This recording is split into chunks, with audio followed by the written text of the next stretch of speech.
Mwakwaba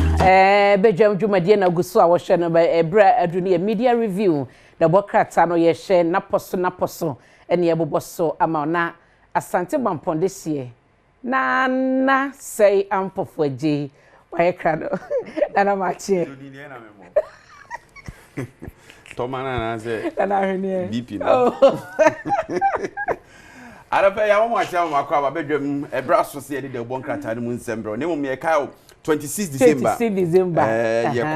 Last year, I na hui. Oh, last year, na hoye guy na another hoye day. In fact, you come bronya pass and bronya be konye dia e asante mampon. That's right. 26 December, the way no coffee team ba me ame of akrobeto ba. Dada KD eba ensan yo list no e beto aso. Na ha, me sasa de chowa na. Brand is so asa. So, Matthias enti bronya idea 26 December no, ani je ni nyina asante mampo community center Eleanor Akufuado community center ho. E ho ne nyina idea ni je no ekojam. Omo rooms no so na ho e kama. Oda room say. O say, oh me da room 5. Say ho na kwasisia be ye Obabo dem na ma mie no. Eno ne be hwehwem. Ye be hwehwem. Wo de mayenko da obon krata nu na obi ada na dwo. Bes enko na ahomachi mu ho be be na chese be no mienu no obo mepono ye na oje chese na me chese o me friend na semran sa na mabie dai do Azerbaijan boga we asem de ja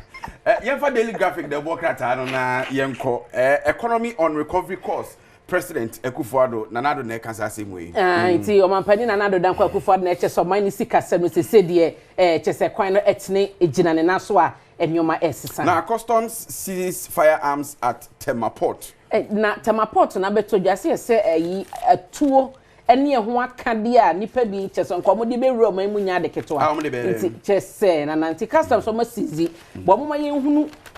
nipa ene dia eden a obi ene import ene dia o de be ye duru election year sabe nyina ye bosum je hu dawre na o de fanche be wrem enye tukitwa o enye tukitwa na weapons depends some money edi na o say National Service Authority military to increase livestock production and ho asem page 11 of the daily graphic nti wo share daily graphic adi so national security na eno chi so no we asrafo ho omo so e ba national service for na aka wo ti we ni initiative omo de ba livestock I think page 8 or say witness education transformation in action historic commissioning of 80 educational projects say ebaso ne aban no project a waye ba na humasua ho asuku adan ne chese drum enema no dross nto mo be pa ni na ho tuma ne expect say commissioning na bebre beba ansana na wan hwe no commission ne die na mfiri mu anhwa na akwakofra akodi obi die wo no akwade ho fans ni nyina akwade ho fans nti ne fans kakraka no o pie ni nyina ansana ebre no aso daily guide NDC tax attack NPP Zongo team. I don't know what they'll work kratanum. Just NDC amanyoko no. Emumani bi and Adom Sakokeka NPP Zongo team no na eno delegate there kan ho asemo kan ya obi hu nyina. Na election 2024 you are safe with us, police assures media. IGP Dr. George Akufu Dampare guso a eno ma Ghana fo nyina receive na need ensem for IGP that because I feel no. Nana, yeah, say one journalist, one police. That's how they are. You be worry as a police. But in as much as say police for assure us on boy home by so you're very careful. There's no security a chain one kasa. No cray. What you say? But I be on my be careful ni na seal. Report now you no be touch no tie dey work. Yeah. Ghana Frontier say adwuma na ye whatever it is so be ye bibi as a journalist when in ho obetima siu no sure what you say no nemra kwan so say de bibi e koso men bia won ti ase asemboni ntina hemfie si ho no ba se wo de wonsa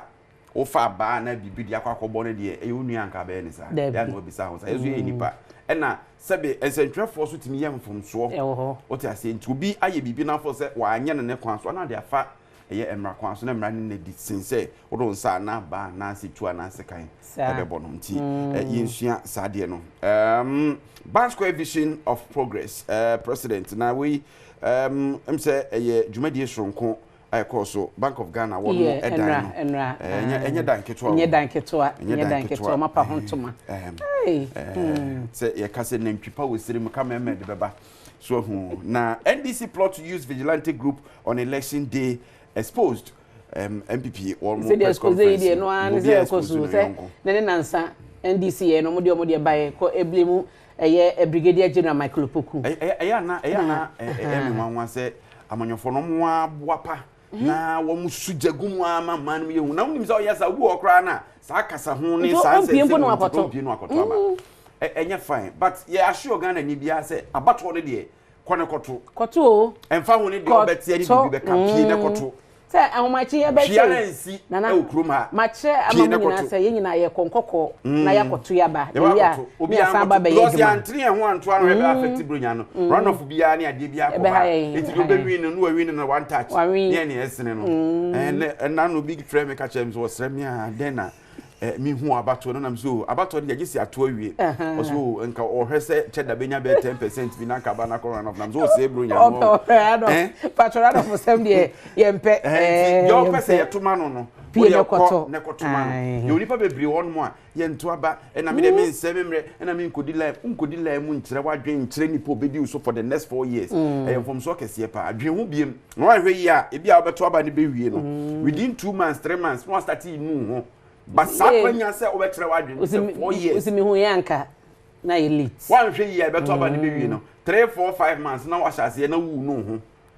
afi be wie no si ye enso age se 4 years age 4 years utimi nya ho hwe to dia woso to be bia wo bia no hwe na kwakwakoto aba no na the uncle the Bokrata also did the same issue ya ye ka ho asem ye e dia ba NDC MPP accuse each other of plotting mayhem exactly 16 days to December polls nti Toma ho asem no kan say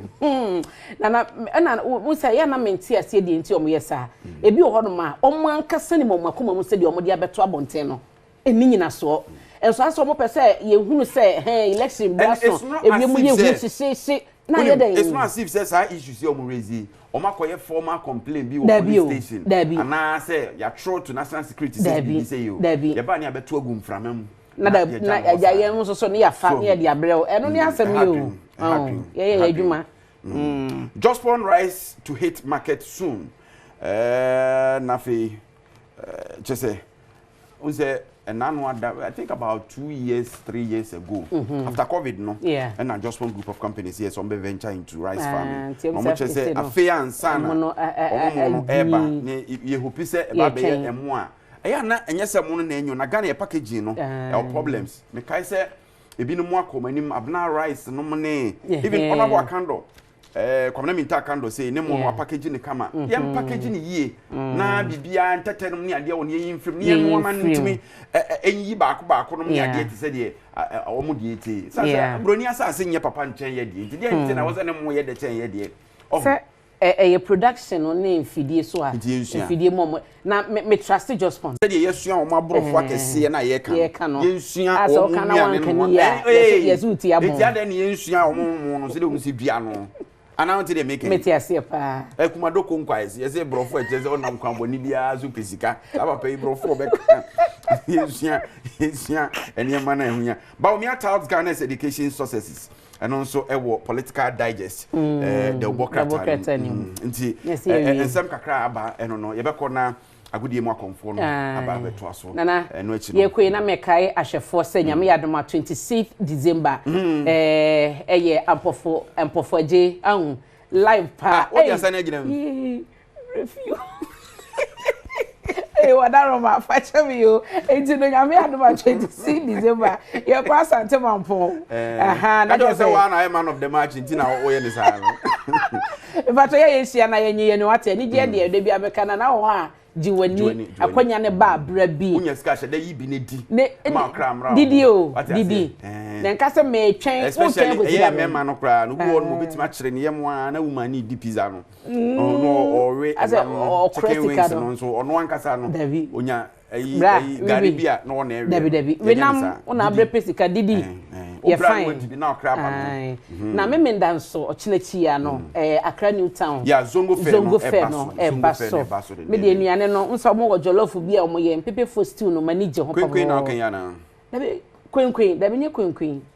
Like pepe for jollof na nka so mo ye de nantwinam no rewre mu no. Na de no de dawa gum no. Jollof na so mo tumi de dawa gum. E na tuo na nkasa no so no mo tumi de bigum ne stew no ne ade no. Nti nyame adom a memenda enuane ye ntade bibi bie ba no zongo de ye display bra ne be hye bi ne didi ma ho nto why nana ye be hia ye twa ho ba hia